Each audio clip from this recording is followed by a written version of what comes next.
এটা কিয়ামতের আলামত। আমাদের দেশে এখন যে আপনারা বিভিন্ন ওয়াজ মাহফিলে বিভিন্ন জায়গায় দেখেন মোটিভেশনাল স্পিকাররা বক্তব্য রাখে এবং তারা ইসলাম সম্পর্কে ফতোয়া দিচ্ছে, এটা হলো একটা কিয়ামতের আলামত। কারণ হলো নিজের না দিনই করে ইলম আছে, যা শুনছে যা পড়ছে যতটুকু সংগ্রহ করতে পারছে ফতোয়া দিয়ে দিচ্ছে। আপনি যদি ফেকার উপরে বিশেষজ্ঞ না হন তাহলে আপনি কিভাবে ফতোয়া দিচ্ছেন? যদিও আমাদের দেশে এখন সবচেয়ে সহজ যে কাজ সেটা কি, নামের সামনে কি লেখা? মুফতি এবং আল্লামা লেখা। নামের শুরুতে মুফতি এবং আল্লামা লেখা, এটা এই দেশে সবচেয়ে বেশি অ্যাভেলেবেল সহজ একটা কাজ। কি কারণে মুফতি লিখেছে, যিনি মুফতি লিখেছেন উনি নিজেও জানেন না। মনে করছে ওর সব আলেম ওলামাদের নামের উপরে মুফতি লেখা থাকে, সম্ভবত এটা একটা ভালো জিনিস হবে, আমি লিখে রাখি। এবং রাসূল কারীম সাল্লাল্লাহু আলাইহি ওয়াসাল্লাম এটাও বলেছেন, আনজিলুন নাসা মানাজিলাহুম, যে মানের, যে মর্যাদার, যে স্থানের, তাকে সেই স্থানে রাখো। ইঞ্জিনিয়ারকে ডাক্তারের জায়গায়, ডাক্তারকে ইঞ্জিনিয়ারের জায়গায়, আর্টসের লোককে সায়েন্সের জায়গায়, সায়েন্সের লোককে আর্টসের জায়গায়, আলেম ওলামাদেরকে সাধারণ লোকের জায়গায়, এটা রাখতে আল্লাহ রাসূল সাল্লাল্লাহু আলাইহি ওয়াসাল্লাম নিষেধ করেছেন। এতে করে মর্যাদার হানি হয় এবং ওটা কাজটাই হয় না। যেমন আমাদের সাধারণ মানুষেরা বলে, যার কাজ তারে সাজে, অন্যে করলে লাঠি বাজে। আরেক ভাই প্রশ্ন করেছেন যে জেনারেল শিক্ষিত ব্যক্তিরা ওয়াজ মাহফিলে আলোচনা করতে এবং ফতোয়া দিতে পারবে কিনা। মুশকিল, এই প্রশ্নটা বারবার আমার হোয়াটসঅ্যাপে আসতেছে, আমি এটার উত্তর দিই না। এটা এই জন্য দিই না যে এখন বাংলাদেশে আলেম ওলামাদের ওয়াজের চেয়ে মোটিভেশনাল স্পিকারদের ওয়াজ বেশি। এখন আমি যা বলবো এটা যদি ওনাদের পক্ষে না যায়, ওনারা তো আমার বিরুদ্ধে বলতেই থাকবেন। পক্ষে আর বিপক্ষে বলার কোনো বিষয় আমি চিন্তা করি না। কোরআন ও সুন্নাহ অনুযায়ী বিষয়টা একটু ক্লিয়ার করে দিই। আর এই প্রশ্নটার ভিতরেই কিন্তু উত্তরটা আছে। উনি বলছেন জেনারেল শিক্ষিতরা, এটা তো আপনারা বুঝেন যে যে কাজের মানুষ তাকে ওই কাজই করা উচিত। ইঞ্জিনিয়ার যদি ডাক্তার হয় তাহলে সেটা কি হবে আপনারা ভালোই জানেন। তাহলে সে যেভাবে রড দিয়ে বিল্ডিং বানাইছে ওভাবে রড দিয়ে আবার চিকিৎসা করা শুরু করবে। রড দিয়ে যদি রোগীর চিকিৎসা করে, এই রোগীর অবস্থা কি দাঁড়াবে? আর ডাক্তার যদি আবার ইঞ্জিনিয়ারিং শুরু করে তাহলে বিল্ডিং এর অবস্থা কি দাঁড়াবে? এটা সহজে অনুমেয়। প্রত্যেকেরই কিন্তু একটা গণ্ডি আছে। আপনি আপনার গণ্ডিবদ্ধ এলাকায় কাজ করেন। আর পৃথিবীতে কোনো মানুষের দ্বারা সকল বিষয়ের কাজ করা সম্ভব না। আপনি যদি মনে করেন আমি সব বিষয়ে জানি, সব বিষয়ে পারবো, সব বিষয়ে সম্ভব, আপনি বোকার স্বর্গে বাস করেন। এটা সম্ভব না, হায়াত সীমিত। আমি একবার চ্যালেঞ্জ দিয়েই বলবো, যে যে বিষয়টি শিখেছেন মনে করেন সে ওই বিষয়টির কিছুই শিখেন নাই। সেটা মুহাদ্দিস বলেন, মুফতি বলেন, ইঞ্জিনিয়ার বলেন, ডাক্তার বলেন। আপনারা কি জানেন যে একজন ডাক্তার রুগী দেখার পরে কয় ঘন্টা ডেইলি পড়াশোনা করে? প্রতিদিন ডাক্তারদেরকে পড়তে হয়। এবং বিভিন্ন হসপিটালে এই রোগের উপরে, যিনি একটা রোগের বিশেষজ্ঞ, একটা বিশেষ রোগের বিশেষজ্ঞ, ধরেন ক্যান্সার অথবা কিডনি এই ধরনের, অথবা হার্টের কোনো ডাক্তার, তিনি প্রতিদিনই নেট চার্জ করেন এবং পৃথিবীর বিভিন্ন মেডিকেল কলেজগুলোতে এই কাজটা করার জন্য কি কি ব্যবস্থা তারা নিছে, নতুন কি রোগ দেখা দিছে, নতুন কি সমস্যা, এটার কি সমাধান, এটার ব্যাপারে ডাক্তার কি করছে, ওইটা কিন্তু তারা প্রতিদিন পড়ে। আপগ্রেড ভার্সনটা তার কাছে থাকে। হেই মানদাদার আমলের চিকিৎসা করলে তো রুগী ভালো হওয়ার সুযোগ নেই, কারণ রোগের ধরন চেঞ্জ হয়, অবস্থার আলোকে, পারিপার্শ্বিক কারণে রোগের ধরন চেঞ্জ হয়। আর এই চেঞ্জটা অবশ্যই ডাক্তারের ধারণায়, চিন্তায় রাখতে হয়। তাহলে উনি একজন ভালো ডাক্তার। তা আপনি যদি ওই ডাক্তারকে বলেন যে আপনি ইঞ্জিনিয়ারের কাজটা করেন, ইঞ্জিনিয়ারকে বলেন ডাক্তারের কাজ করেন, কোন গণিতবিদকে অথবা কোন পদার্থবিদ্যা যিনি পড়ান তাকে যদি আপনি বলেন আপনি আর্টসের ঘন্টা নেন, এটা তো একেবারে স্পষ্ট অনুমেয় যে এটা হলো একটা কাজকে নষ্ট করার জন্য এটাই যথেষ্ট। সুতরাং আল্লাহ রাসূল সাল্লাল্লাহু আলাইহি ওয়াসাল্লাম যে দিন রেখে গেছেন, এই দিন বুঝার জন্য, এটার উপর আমল করার জন্য, মানুষদেরকে দাওয়াত ও তাবলীগ করার জন্য উলামায়ে কেরাম রিদওয়ানুল্লাহি তাআলা আলাইহিম আজমাইন রয়েছেন। আপনি যদি এতটাই ইসলাম প্রিয় হইতেন মনে করেন নিজকে, আবার ঠিক ভালোভাবে বুঝে ইলমে দ্বীন হাসিল করার চেষ্টা করেন, মাদ্রাসায় ভর্তি হন, ভালো করে পড়েন, পড়াশোনা করেন, পড়াশোনা করে কমপ্লিট করে তারপর দাওয়াতের কাজটা শুরু করেন। এটা আপনার কাজ না, এটা যাদের কাজ তাদেরকে করতে দেন। এটা প্রবাদ আছে, লেকুল্লে ফান্নিন রিজাল, প্রত্যেক বিষয়ের আলাদা লোক আছে। আপনি যে বিষয়ের বিশেষজ্ঞ, আমি সেই বিষয়ের বিশেষজ্ঞ হওয়ার সম্ভাবনা নাই, সুযোগ নাই, এটাই স্বাভাবিক। এবং ফার্সিতে একটা প্রবাদ আছে, খুদ গোমরাস্ত চেরার হাবুরি কুনাদ, নিজেই দিনটা ভালো করে বুঝলেন না, আরেকজনকে বুঝাবেন কি? আপনি কথার ফুলঝুরি আছে, সুন্দর করে বলতে পারেন, উপস্থাপন করতে পারেন, এটার অর্থ এই নয় যে আপনি দিনে একজন এক্সপার্ট লোক, দিনের মাসলা মাসাইল সম্পর্কে আপনি একজন অভিজ্ঞ লোক, এটা প্রমাণ করে না। এটা প্রমাণ করে যে আপনি খুব ভালো বলতে পারেন। খুব ভালো বলতে পারা আর দিনের বিষয়গুলোর উপরে বিশেষজ্ঞ হওয়া দুটো সম্পূর্ণ আলাদা জিনিস। তো দিনটা নিজে না বুঝে আরেকজনকে বোঝানোর চেষ্টা করা, এটা হলো মোটিভেশনাল স্পিকারদের কাজ। এদের থেকে দিন নিলে মানুষ গোমরাহ হওয়া ছাড়া কোনো উপায় নেই। কারণ এরা না উসুল, না ফিকহ, না ইজতিহাদ এগুলো সম্পর্কে কোনো ধারণা রাখে। হাদিস একটা শুনছে, হয়তো ওটার উপরে বক্তব্য শুরু করে দিয়েছে, এটার বিপরীতে আরো হাদিস আছে, এগুলোর সাথে কিভাবে এগুলোকে মিলিয়ে কথা বলতে হবে ওটা তো আর শিখে নাই। এবং রাসূল কারীম সাল্লাল্লাহু আলাইহি ওয়াসাল্লাম এটাও বলেছেন, আনজিলুন নাসা মানাজিলাহুম, যে মানের, যে মর্যাদার, যে স্থানের, তাকে সেই স্থানে রাখো। ইঞ্জিনিয়ারকে ডাক্তারের জায়গায়, ডাক্তারকে ইঞ্জিনিয়ারের জায়গায়, আর্টসের লোককে সায়েন্সের জায়গায়, সায়েন্সের লোককে আর্টসের জায়গায়, আলেম ওলামাদেরকে সাধারণ লোকের জায়গায়, এটা রাখতে আল্লাহ রাসূল সাল্লাল্লাহু আলাইহি ওয়াসাল্লাম নিষেধ করেছেন। এতে করে মর্যাদার হানি হয় এবং ওটা কাজটাই হয় না। যেমন আমাদের সাধারণ মানুষেরা বলে, যার কাজ তারে সাজে, অন্য করলে লাঠি বাজে, অন্য করলে কাজটা কোনোভাবে গুছিয়ে করতে পারে না। সুতরাং দাওয়াতের কাজের ব্যাপারে কিন্তু আলেম ওলামা হওয়া বা খুব বেশি পণ্ডিত হওয়া এটার কথা নাই।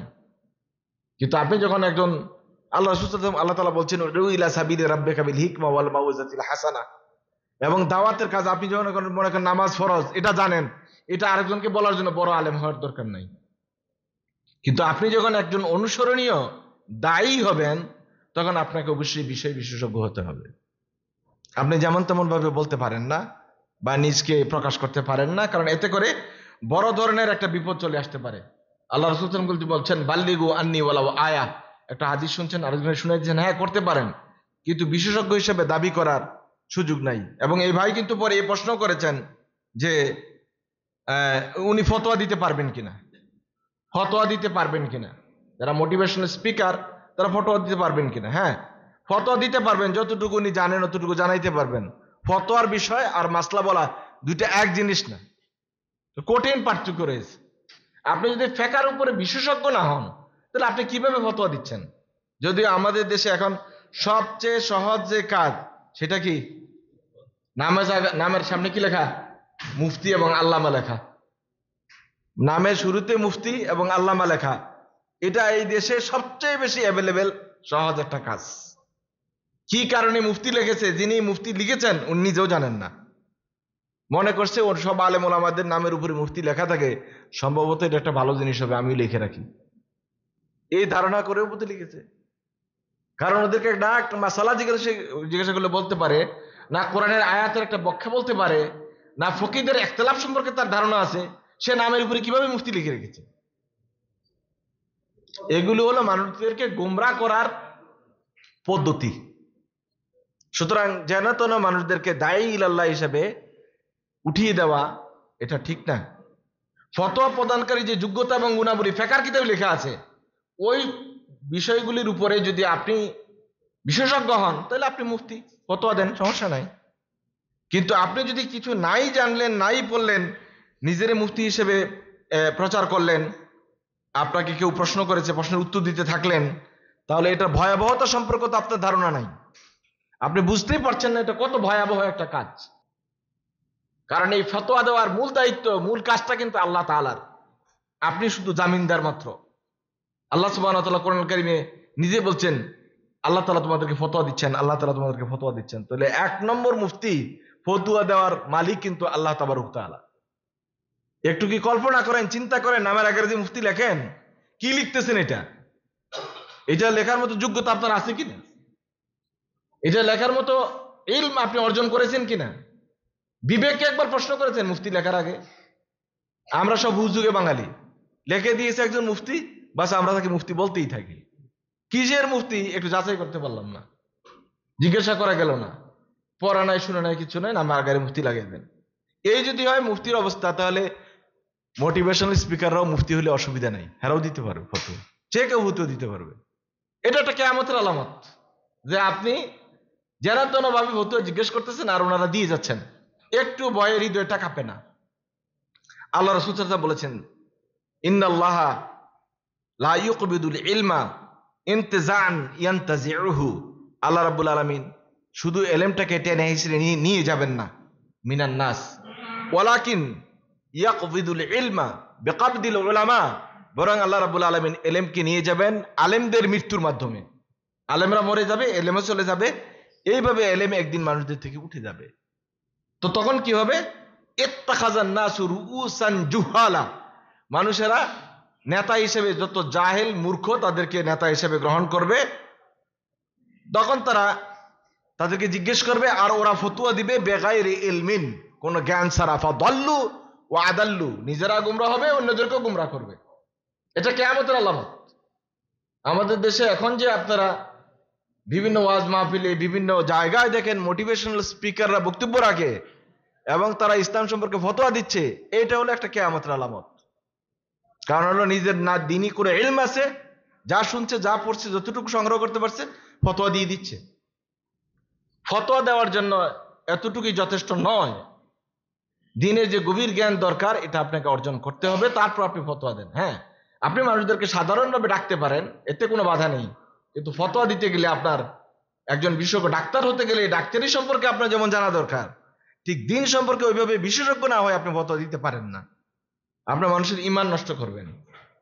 উর্দুতে একটা প্রবাদ আছে, নিমে মোল্লা খাতরাই ইমা, নিমে তাবিব খাতরে যান। অর্ধেক মৌলবী অর্ধেক আলেম হে মানুষের ঈমান নষ্ট করে, আর আধা ডাক্তার মানুষের জীবন নষ্ট করে। এই দুইজনেই খুব বিপজ্জনক মানুষ। অর্ধেক পড়ালেখা করে ডাক্তারি করে শিখছে, সে শুধু মানুষ মারবে। এক ডাক্তার কবরস্থানের পাশ দিয়ে যায়, পুরা রাস্তা ভালো আসে, মানে ইচ্ছা মতো হেঁটে আসে, কবরস্থানের কাছে আসলে রুমালটা লম্বা করে দিয়ে মুখটা ঢাইকে তো আসে। তো মানুষ জিজ্ঞেস করে, ভাই আপনি পুরা রাস্তা দিয়ে মাথা খোলা রেখে আসলেন, শুধু কবরস্থানের জায়গায় আসলে খেয়াল করছি সবসময় এই কাজটা করেন, কারণ কি? এটা কি খুব বলা জরুরি? না, এটা আমরা লক্ষ্য করছি, বলতে হবে আপনাকে কেন এই কাজটা করে। এটা তো বলার বিষয় না, মূল কথা হলো এই কবরস্থানে যারা মারা গেছে, যাদেরকে দাফন করছে, অধিকাংশই আমার ভুল চিকিৎসার কারণে মারা গেছে। এখানে আসলে আমার লজ্জা লাগে, এই জন্য একটু মুখটা ঢাইকে এই জায়গাটা কোন রকম তাড়াতাড়ি পার হয়ে যায়। এরকম বহু মানুষ আছে যারা নিজেরা ফতোয়া সম্পর্কে, দিন সম্পর্কে কিছুই জানে না, ফতোয়া দিয়ে মানুষের ঈমান নষ্ট করে, আমল নষ্ট করে। এই দুই দলই খুব বিপজ্জনক, অর্ধেক আলেম অর্ধেক ডাক্তার। সুতরাং কোনো বিষয়ে বিশেষজ্ঞ না হয়ে কথা বলা উচিত নয়। আর সবচেয়ে সহজ উত্তর হলো লা আদ্রি, আমি জানি না। এটার চেয়ে ভালো কোনো উত্তর নাই। জানেন তো ভালোভাবে জানবেন, আর না জানেন তো সহজ একটা উত্তর আছে, আমি জানি না। আমি জানি না বলতে লজ্জার কিছু নেই, আপনি সব জানবেন, এটা কোনো সম্ভব না, এটা কারো দ্বারাই সম্ভব না। যে যতই দাবি করো কারো দ্বারাই সম্ভব না।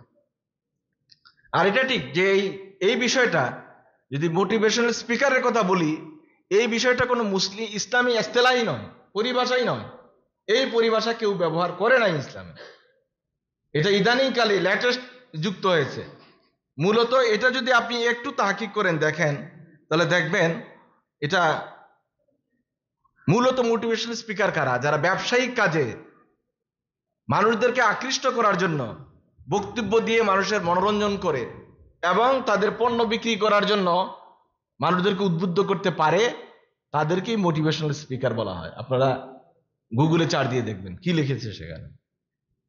এখানে ইসলামে দাওয়াতের ক্ষেত্রে এরকম কোনো ব্যবস্থা নেই। আপনি হক কথা বলবেন, মানুষদেরকে ডাকবেন, স্পিরিচুয়ালিটি আল্লাহ তাআলা তৈরি করবে, তার মনে আধ্যাত্মিকতা আল্লাহ তৈরি করবে, এটা আপনার কাজ না। আল্লাহ তাআলা আমাদেরকে বুঝার তৌফিক দান করুক, আমরা সবাই বলি আমিন।